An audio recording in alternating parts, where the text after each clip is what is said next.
بنی اسرائیل میں 3 آدمی تھے۔ ان میں سے ایک آدمی کے چہرے پر برس کے داغ تھے، دوسرے کے سر پر بال نہیں تھے اور تیسرا آنکھوں سے اندھا تھا۔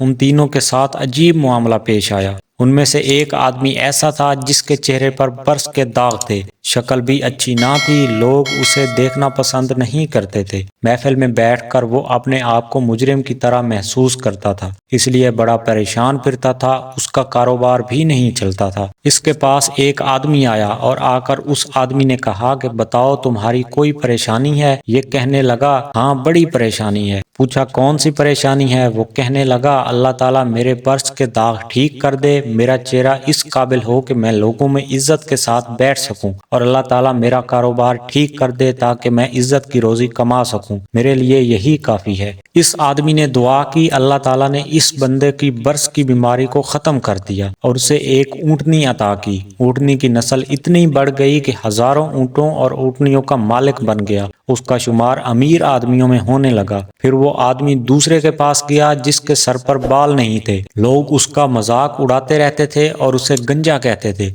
کاروبار بھی اچھا نہیں تھا، لہذا پریشان بھی رہتا تھا۔ اس آدمی نے پوچھا سناؤ بھائی تمہارا کیا حال ہے؟ وہ کہنے لگا بس ایک تو سر پر بال نہ ہونے کی وجہ سے بہت پریشان ہوں، اور دوسرا کاروبار نہ ہونے کی وجہ سے پریشان ہوں۔ اس آدمی نے کہا اچھا اللہ تعالیٰ تمہارے سر پر خوبصورت بال اگا دے کہ تم دیکھنے میں خوبصورت نظر آؤ، اور اللہ تعالیٰ تمہیں اچھا کاروبار عطا کرے۔ اس کے سر پر خوبصورت بال آ گئے اور اللہ تعالیٰ نے اس کو ایک گائے عطا کی۔ گائے کی نسل اتنی بڑی کہ ہزاروں گاؤں کا وہ مالک بن گیا اور وقت کے بڑے امیر آدمیوں میں اس کا شمار ہونے لگا۔ پھر وہ تیسرے کے پاس گیا اور پوچھا سناؤ تمہارا کیا حال ہے؟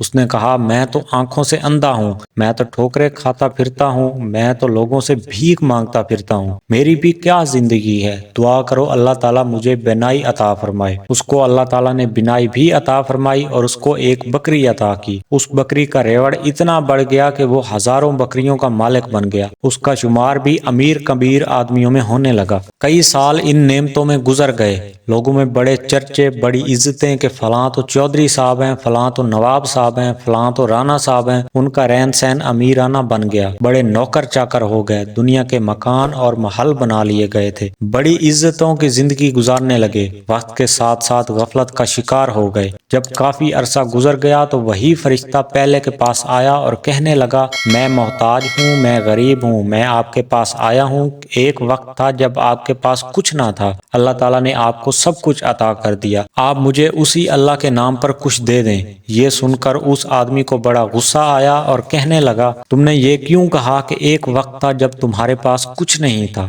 میرے دادا امیر، میرا باپ امیر اور میں خود امیر، میں نے بچپن میں فلاں جگہ زندگی گزاری، میں تو سونے کا چمچ منہ میں لے کر پیدا ہوا ہوں، میں نے تو بچپن سے دولت دیکھی ہے، ارے میں تو خاندانی امیر ہوں، تم کیسی بات کرتے ہو؟ تم نے لوگوں کے سامنے یہ کہہ کر میری بے عزتی کی ہے۔ اس نے کہا اچھا پھر تم جیسے پہلے تھے اللہ تعالیٰ تمہیں ویسا ہی کر دے۔ یہ کہہ کر وہ آدمی چلا گیا۔ اس شخص کو پھر برس کی بیماری ہو گئی، ایسی بیماری پھیلی کہ ساری کی ساری اونٹنیاں مر گئیں، جائیداد بھی ختم ہو گئی اور یہ اسی پہلے والی حالت میں دوبارہ آ گیا۔ پھر وہ آدمی دوسرے کے پاس گیا، اس کو کہنے لگا کہ میں بڑا ہی غریب ہوں، محتاج ہوں، مجھے اللہ کے نام پر کچھ دے دو، اسی اللہ کے نام پر جس نے آپ کو سب کچھ دیا، حالانکہ آپ کے پاس تو اپنا کچھ بھی نہیں تھا۔ وہ شخص کہنے لگا تم نے کیسی بات کی ہے؟ ارے میں بڑا عقل مند آدمی ہوں، دنیا مجھے بڑا بزنس مین کہتی ہے، دنیا میرے فیصلے تسلیم کرتی ہے، میں نے فلاں کاروبار کیا، میں نے ایسا سودا کیا، مجھے اتنی بچت آئی،